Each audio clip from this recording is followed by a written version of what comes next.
Thank you for listening to Depictions Media Radio.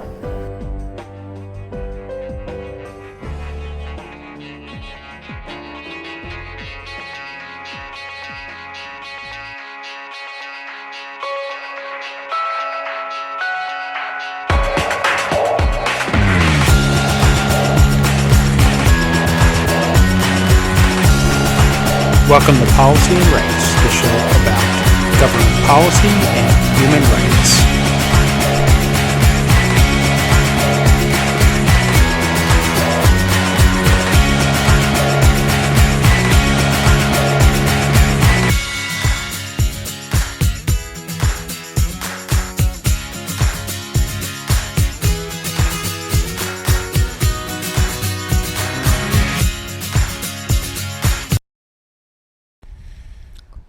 Welcome back to Policy and Rights here on Depictions Media Radio. I am your host, Michael Clogs. In this next segment, we're going to hear from Chrystia Freeland as she talks to reporters about the economy and things that are going on that will affect the economy. And as she also defends the Liberal government and their course of action to help Canadians with inflation and some of the decisions that have come out of the Bank of Canada. As we know, the Bank of Canada has also decided to raise interest rates in order to help curb the rate of inflation. But what does it have, the cost of living, the effects of what is going on not only within Canada, but also because Canada is a global superpower, that the economies of other countries have a direct effect on our own economy. So what is the federal government willing to do to help the citizens of Canada out with the rate of inflation? And what effect does the raising of interest rates have on the Canadian economy? So let's listen to Chrystia Freeland, and then we're going to hear a brief press conference with the Deputy Governor of the Bank of Canada as she discusses what is going to happen with their decision to raise interest rates, and will it have the effect of cooling off the economy so that the rate of inflation and the cost of living kind of balance themselves out so that we can live a little better here in Canada.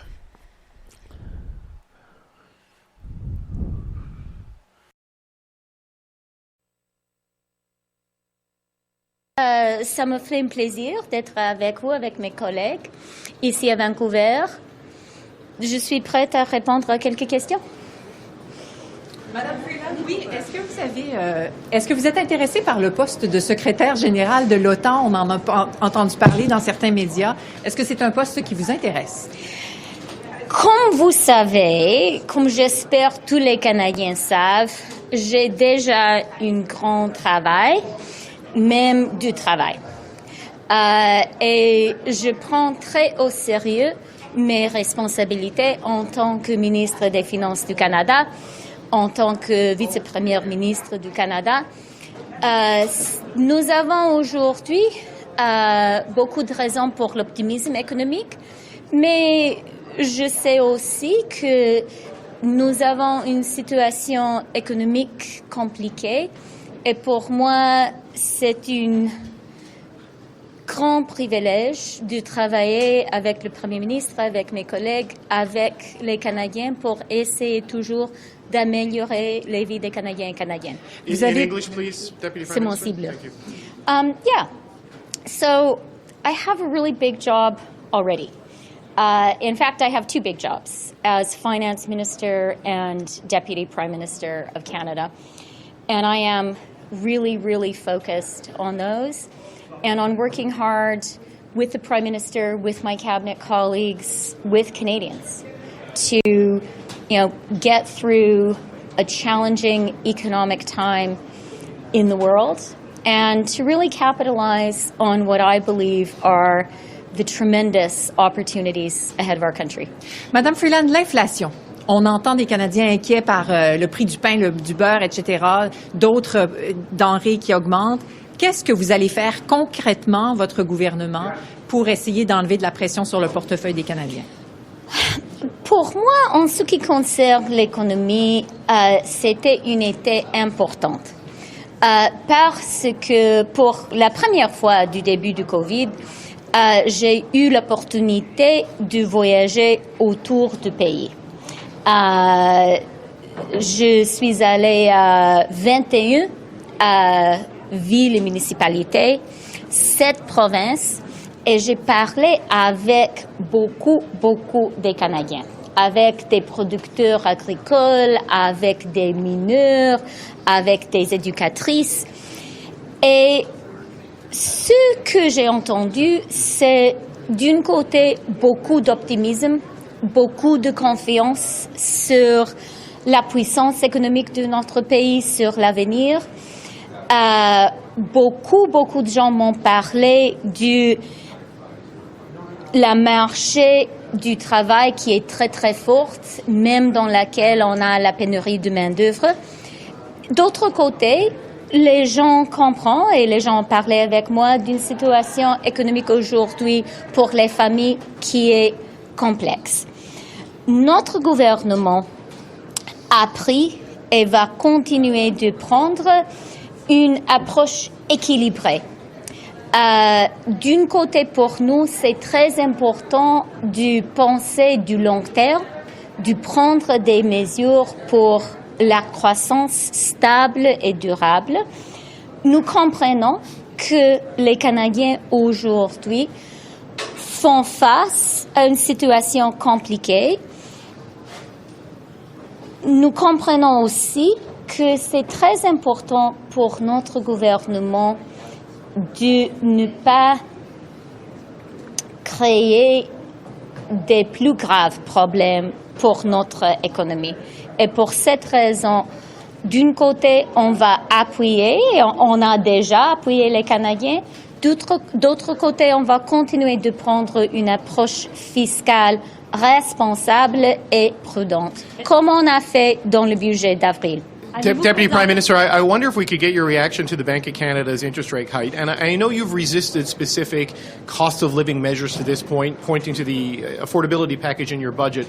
But you said you wouldn't rule it out should circumstances change. With inflation still running hot and with the interest rates going up and that hitting Canadians, what's the trigger point from when you decide to do something extra to help people deal with the cost of living?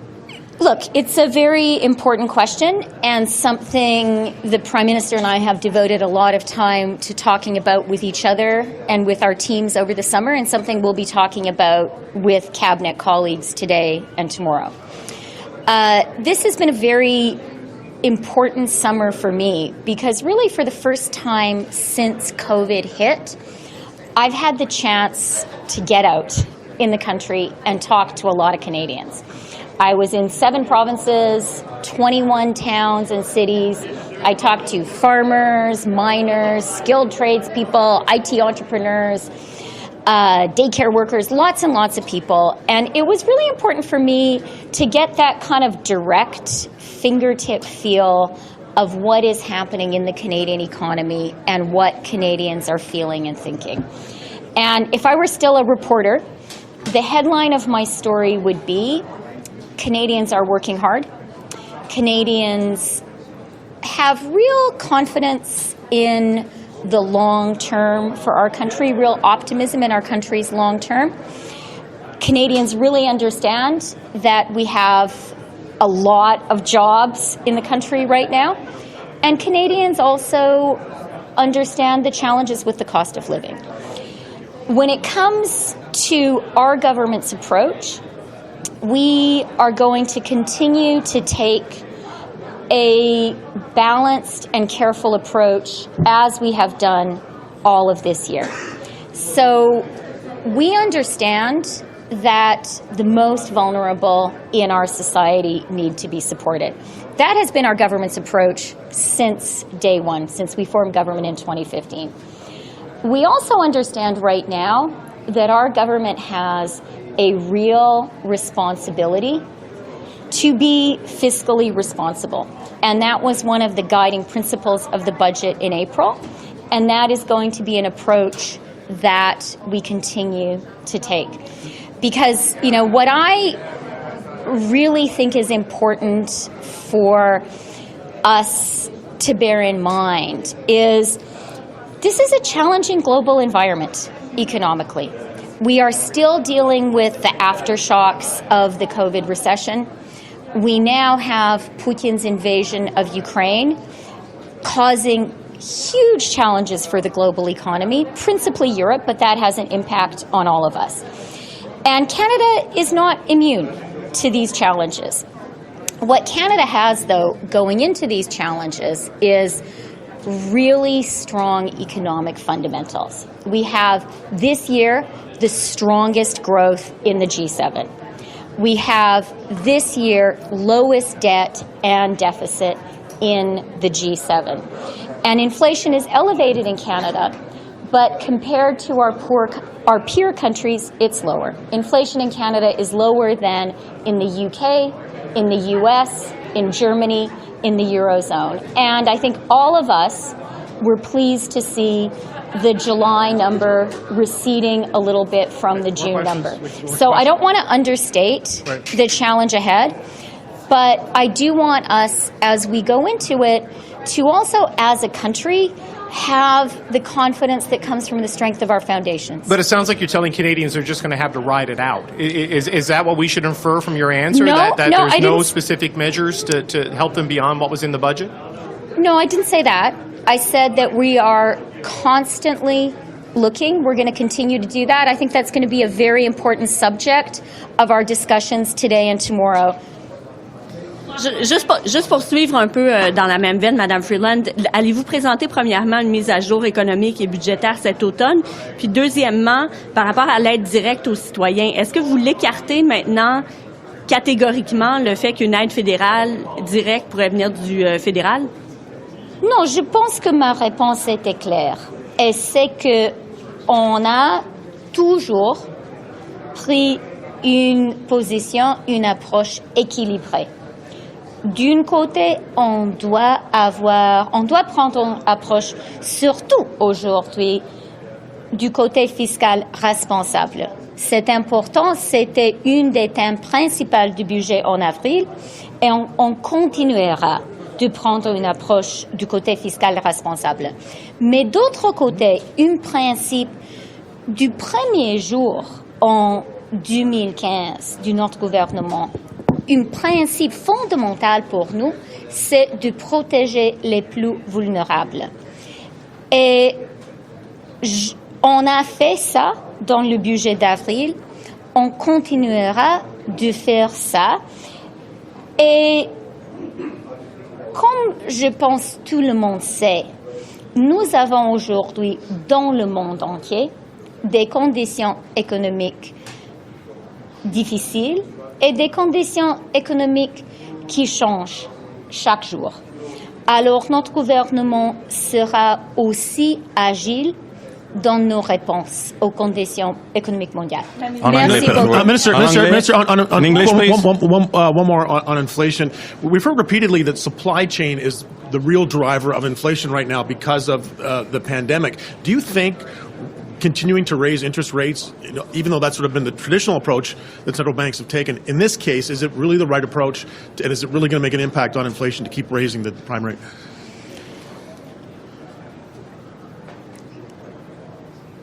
As when COVID first hit, and as we have gone through these two really volatile years in the world, which more recently included Russia's illegal invasion of Ukraine, I have found myself coming back time and again to what are Canada's fundamental strengths.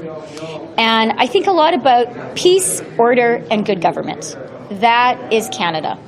We are a country which very fortunately has still strong institutions and strong public trust in our governing institutions. That is something easy to have as a country in sunny times.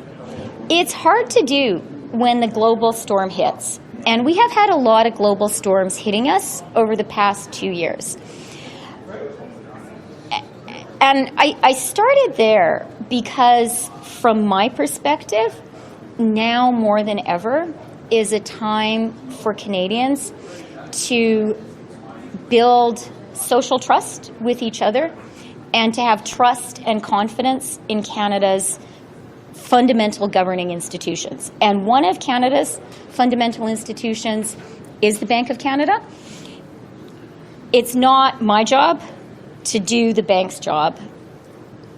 And I do think it's important for Canadians to recognize that the bank has the mandate and the tools and the expertise to tackle inflation, which is elevated today. It sounds like you're trying to be polite and saying you're not going to criticize the decision.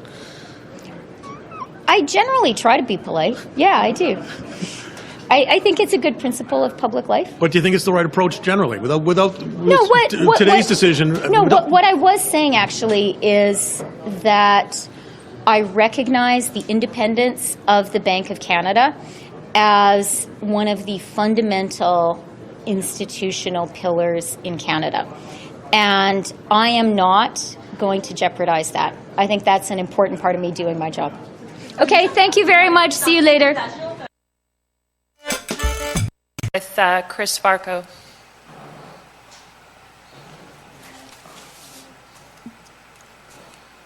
Hi, Chris Farco with the Calgary Herald.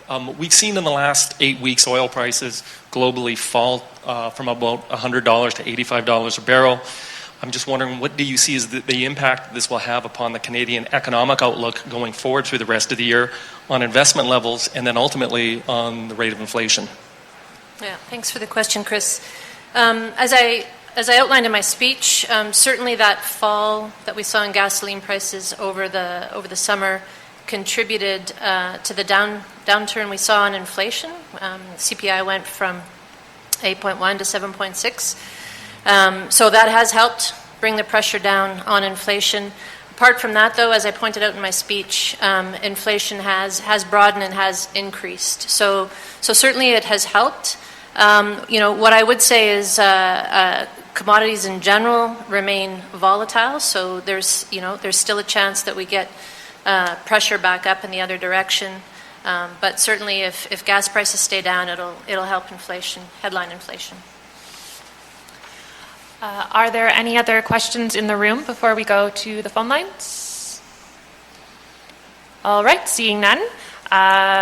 We'll go to the phone lines now. I just want to remind people on the call to mute their line if they're not asking a question. You can do so by pressing *6 and unmute by pressing *6 again, or using the mute function on your mobile device. Pour mettre votre ligne téléphonique en mode discrétion, appuyez sur *6. We're going to start with Julie Gordon from Reuters. Hello, Senior Deputy Governor. Thanks. Sorry, it's a bit echoey. Can you talk us through the decision basis points instead of another point? Please. Oh, sorry, Julie, you're cutting in and out. We didn't get the question. Okay, I'm going to try doing it this way. Can you hear me better now? Yes, yeah. Okay, sorry. So the question was, thank you, first of all, Senior Deputy Governor, for taking our questions. And my question was, if you could just give us some context on why you decided to go with 75 basis points instead of another 100 basis points. What changed? Well, let me take you through the decision a bit. A lot of this is in my speech, Julie, but I think we start every deliberation by looking at what's developed in the economy since our last decision and relative to our outlook. So certainly we did that this time. I would say the three things that really stood out for Governing Council on this decision was, first and foremost, probably inflation is staying high and inflation expectations are continuing to stay elevated. And also, of course, the Canadian economy remains strong. We're in excess demand. As long as that's the case, you're going to see upward pressure on prices. So, overheated economy, inflation's high and broadening. Our core measures were all up, and expectations remain high. So those three things, I think, were really key to the decision that the Governing Council made yesterday. We have seen some early signs that monetary policy is working. I talked a lot in the speech about the lag in monetary policy, but certainly there's some early indications. Interest rate sensitive parts of the economy, the housing market is, of course, the obvious example of that, have seen some pullback. GDP was a little lower than we expected, but spending and investment remained high. So, in total, what we saw was a continuing pressure on inflation. We're not where we were in July, but we're a long way from where we need to be. So those were the things that really fed into the decision yesterday that we took. Thanks, Julie. We'll go next to Mark Rundle with the Globe and Mail.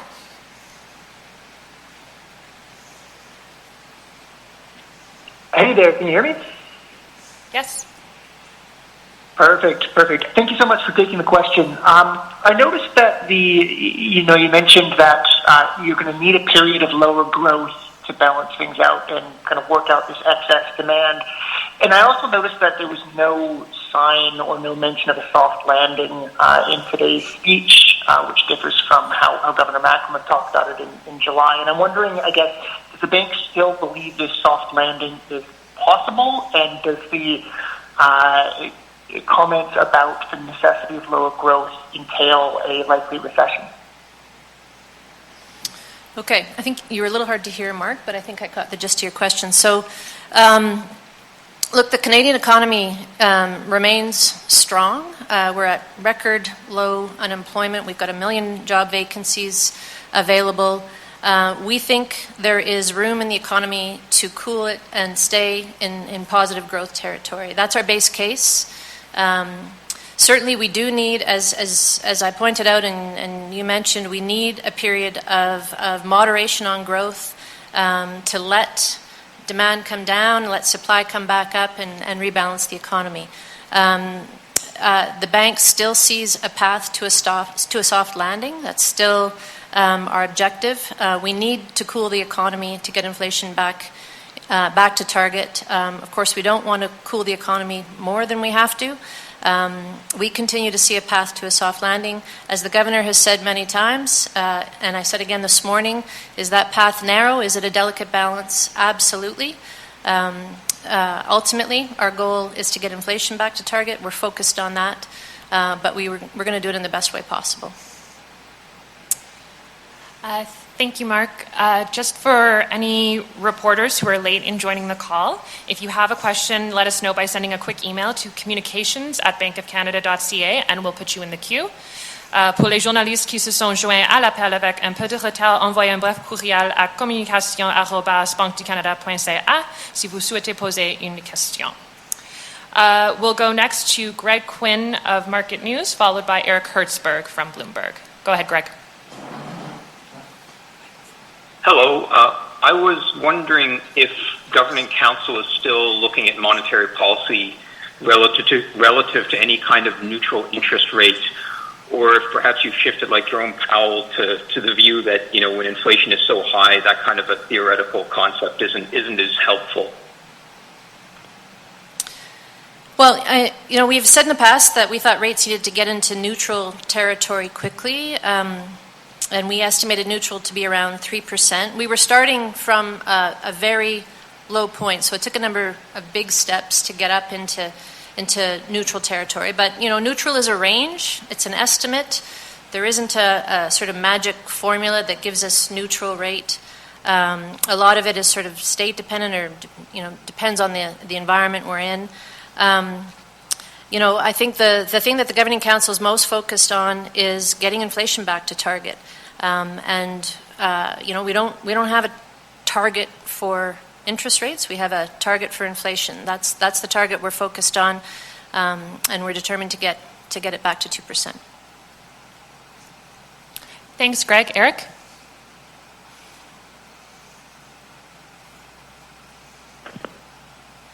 Yes, so a question regarding front loading here. Are forceful actions larger than 25 basis point hikes still on the table here, or is the era of outsized rate hikes over for the Bank of Canada?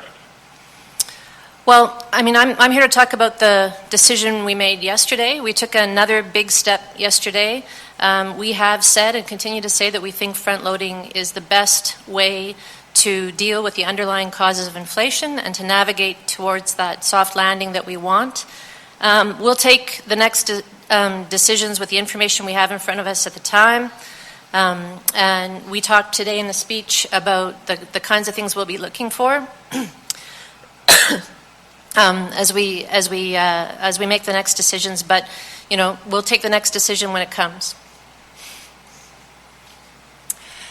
Thanks, Eric. We're going to go next to Tony Mace of Mace News, followed by Najoud from the Canadian Press. Go ahead, Tony.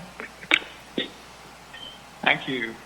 I wanted to ask about wages and your level of concern about the possibility of a wage price spiral, given some of the data we've seen recently on rising wages and some wage settlements. Thank you.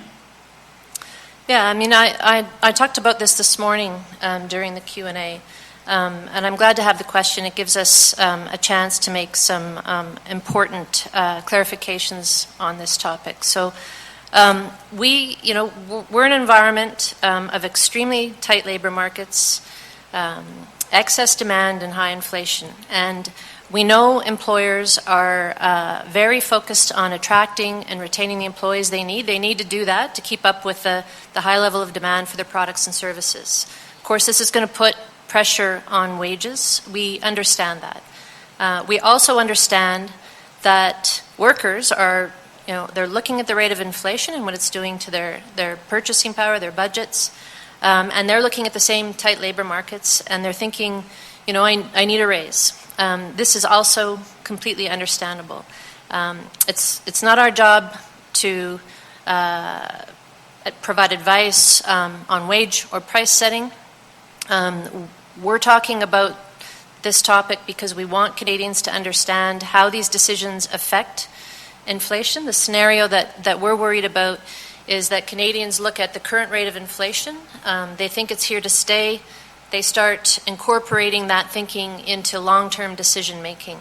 That's the sort of spiral that we talk about. That's the entrenchment that we talk about that would be damaging to the economy. Certainly, if that starts to occur, it makes inflation much harder to get down. It means monetary policy has to do more. Rates have to go higher to get inflation down. So, of course, we would like to avoid that. We think Canadians would like to avoid that too.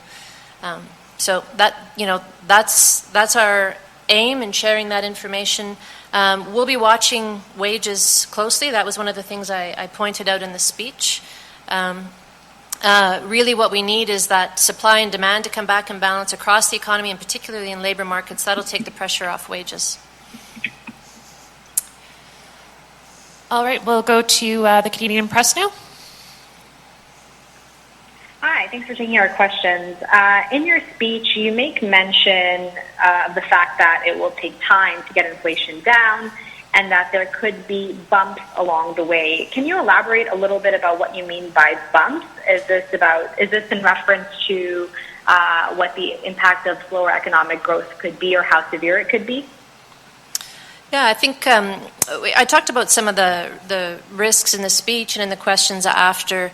I mean, we're still in an environment of uncertainty. There's still a number of things globally that could have an effect on inflation globally as well as domestically. So certainly the war in Ukraine is keeping commodity prices really volatile, and it's also having a sort of general effect on confidence. In China, we're seeing an ongoing effect of COVID lockdowns. That's also putting pressure on supply. So some of the same things that have affected us and have impacted inflation to date, those things they haven't gone away. So they're still out there. They can still have an effect on inflation here in Canada. Domestically, we see really strong demand. We need to get that demand down and give time for some of the global effects on supply to work their way through. Let supply catch up, get that balance back in the economy. That's what we're aiming for. All right, thank you. So that's the end of my teleconference list. I just want to open it up one last time for the reporters in the room. We have time for one more question if anyone here would like to ask. If not, for the purposes of fairness, we'll call it there. Thank you all so much for coming today, and have a great day.